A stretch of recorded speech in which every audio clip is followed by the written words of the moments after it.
Good afternoon, everybody. Yes, it is not all head, ori, that they use fish to appease. Kì í ṣe gbogbo orí ni wọ́n fi ẹja bọ fún.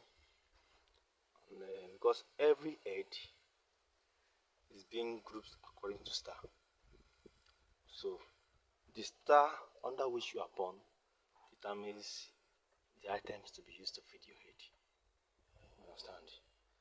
Though there is a universal bibo in case the items, the animal to use is not available. Of course, there is one secret recipe we use in case we can't find the animal. Now, all of you that have been using fish to feed your head and it is not part of what you ought to use to feed your head, you are just eating fish for nothing.